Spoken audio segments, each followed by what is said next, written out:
कराची के मारूफ ताजर रहनुमा सदर timber market association Sharjeel Gopalani ने कहा है कि अगर फायर ब्रिगेड के पास जदीद आलात होते तो आग पर काबू पाया जा सकता था। ताजर बरादरी गुज़श्ता कई साल से फायर ब्रिगेड को दस्तियाबी वसाइल पर आवाज़ उठा रही है। के सानिए में फायर ब्रिगेड की कमजोरी नजर आई। फायर ब्रिगेड के जवानों ने तो पूरी कोशिश की, लेकिन बैकअप में जो पानी और जिस तरीके से इनके पास इक्विपमेंट्स होने चाहिए थे वो ना होने की वजह से ये सानिया बढ़ गया। अगर फायर ब्रिगेड के पास जदीद आलात होते और फायर ब्रिगेड के पास पानी का बैकअप होता तो ये आग इतनी शदीद नहीं होती। साथ साथ मेयर कराची से भी सवाल है कि वो कहाँ मौजूद थे।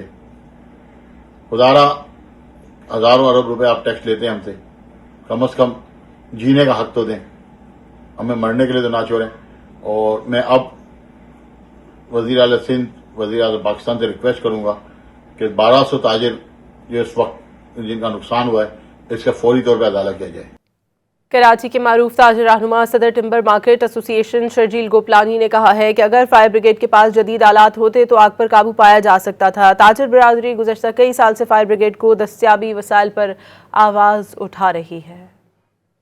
के सानिए में फायर ब्रिगेड की कमजोरी नजर आई। फायर ब्रिगेड के जवानों ने तो पूरी कोशिश की, लेकिन बैकअप में जो पानी और जिस तरीके से इनके पास इक्विपमेंट्स होने चाहिए थे वो ना होने की वजह से ये सानिया बढ़ गया। अगर फायर ब्रिगेड के पास जदीद आलात होते और फायर ब्रिगेड के पास पानी का बैकअप होता तो ये आग इतनी शदीद नहीं होती। साथ साथ मेयर कराची से भी सवाल है कि वो कहाँ मौजूद थे।